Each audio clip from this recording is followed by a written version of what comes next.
Man, I tell you what, that was a heck of a win by our guys, especially after playing the way we did in the first half. We let Portland get real comfortable, especially behind the arc. And in the second half, our defense picked up.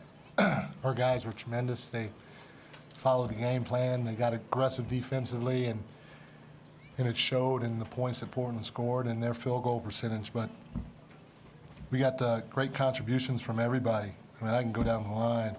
Young fella Patrick McCaw gave us 28, 29 minutes tonight, 5 assists, 5 rebounds, 11 points on 4 of 6 from the field. Our bench was fantastic.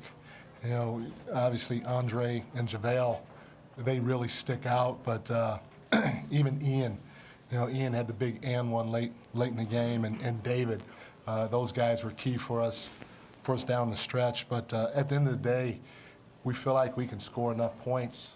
For us, it's more about winning the possession game. And at halftime, we were down in a lot of key areas that dictate who's winning the possession game. And with the game ending, we shot more free throws than them. We out-rebounded them in the second half. And then the turnovers, to have seven turnovers in a game like this was phenomenal. Our guys did a terrific job of taking care of the basketball, but a good effort all the way down. Did you get a different feel or see a different look from Steph in the second half tonight than maybe other times in the series? No, I mean, the biggest thing, I know for me, the feel that I got, I was a little nervous at halftime because when I was walking to the back, our general manager came to me, Bob Myers, and he said, "Hey, we're going to replace you at halftime with Ron Adams because you're not defending." And Ron's going to get the team to defend. And so, like in college, when they substitute the quarterbacks, you got an offensive quarterback and a defensive quarterback, or you got a running quarterback and a passing quarterback. He hit me with that, and I pleaded to the guys that I wanted to coach a second half, and they responded. Clay, what happened in the third quarter there? You guys obviously in the first half didn't play your kind of ball, but in the third quarter something happened. When in your mind, what switched? I think we moved the ball better. We only had 9 assists in that first half. It's on me and Steph. We got to, show great patience, I think, in that third quarter, and didn't force too many bad shots. When we do that and play great defense, we're almost impossible to beat. What was it like having Mike Brown on the sidelines in that lead role tonight? Well, he's comfortable in that position and he's got a ton of playoff experience. He's been a head coach in this league for a long time, very successful one. And obviously we missed Steve, but Mike did a tremendous job, and he's been there before, you could tell. And we appreciated his composure. He was tremendous. Clay, for 2.5 games, your shot wasn't there. The third quarter, you got it going. What changed? What was going on before that? Nothing much changed. I mean, shooters go through droughts. You can't let it affect you, especially when you're up 2-0. It's a good sign because when you get going, or even that more lethal. So I've been in this league too long to get, even if I shoot 20%, next one's going in. You have to have that mindset. You can't ever get down on yourself, no matter what level. It's basketball. You only get 2 results. It goes in or not, so you can't let it affect your game. Not a ton of teams can throw in an assistant coach with the kind of playoff experience Mike Brown had. What did you just see from him on the sidelines during this one? I mean, he was the MVP tonight. For us, I think, when you look at the job Mike did tonight, there were 2 key moments critical in the game that changed the game for us. The first one was with 9 minutes and 30 seconds left, somewhere around there. He put Andre in the game and went small, and our pressure picked up. We started to get into the ball more. We were flying around more. Then, usual substitution, I'll come out at the 6-minute mark. He actually made a 3. I'll come out at the 6-minute mark. He left us in, brought JaVale in, and JaVale brought even more energy, got a couple lobs, and that was huge. And to start the fourth quarter, where I had played the entire third quarter, he came to me and he said, "Yo, I'm leaving you in," because he didn't want to take Andre, Steph, myself, and Clay off the floor. So he told me he was leaving me in. And I think that was, when those decisions that he made like that on the fly shows why he's been a head coach multiple times in this league, shows why he's been to the finals, and why he's been around this league for 30 years.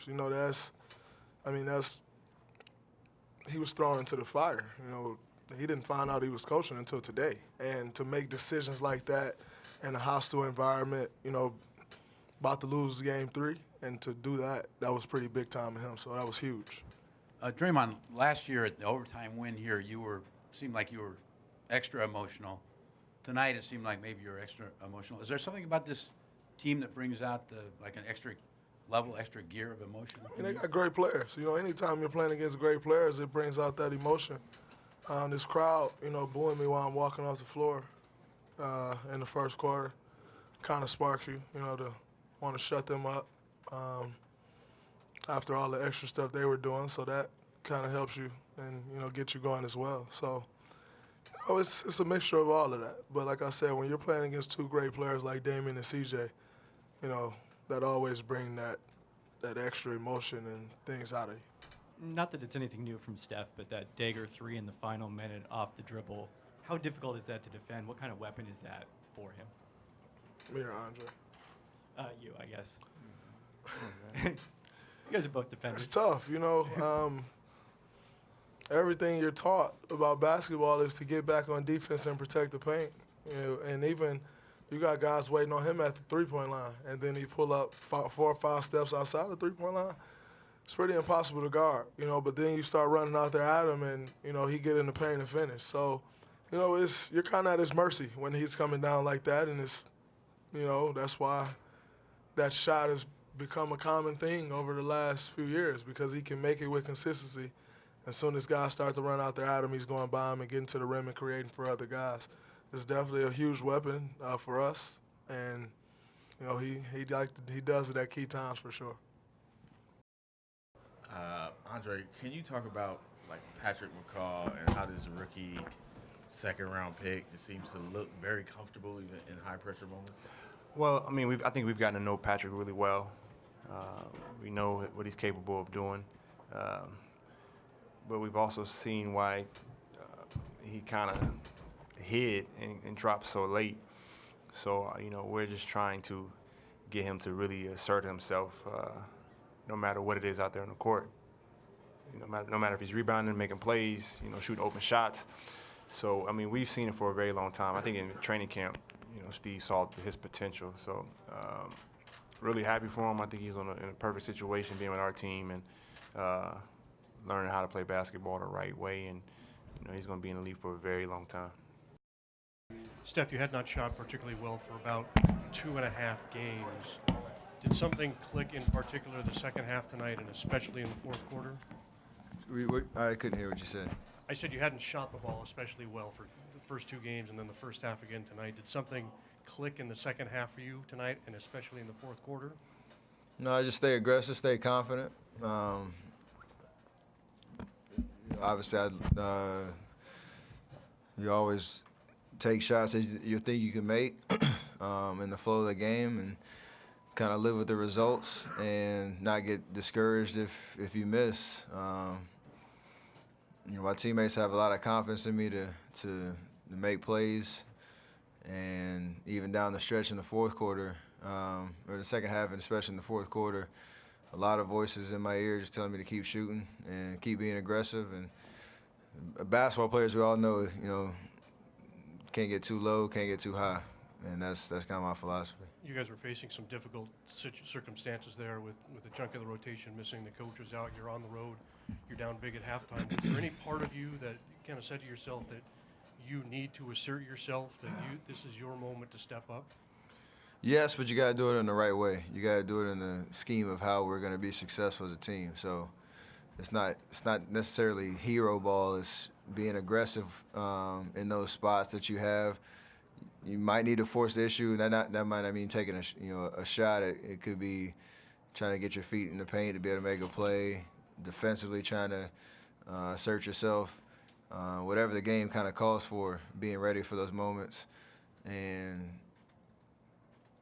not only myself, everybody, I think that stepped foot on the floor felt the moment, in their own way and took advantage of it. And that's how we came back.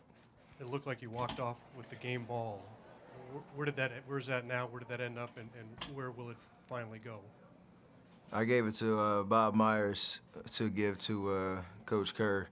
He's obviously going through a lot physically, and that's first and foremost for him take care of himself, make sure he's on the road to recovery and feeling like himself. And we got his back. We've had certain situations all year, previous years where, players are down and you got the next man up kind of philosophy. Same with Coach Kerr. He's done a great job of implementing a philosophy and a strategy and an identity of how we play Warrior basketball, and even in his absence, we want to kind of live up to that. Coach Brown did a great job of stepping in, the whole coaching staff, and that'll have to continue until he's back. But us as players, we have an opportunity to just keep fighting, keep playing, and keep pushing towards our goal.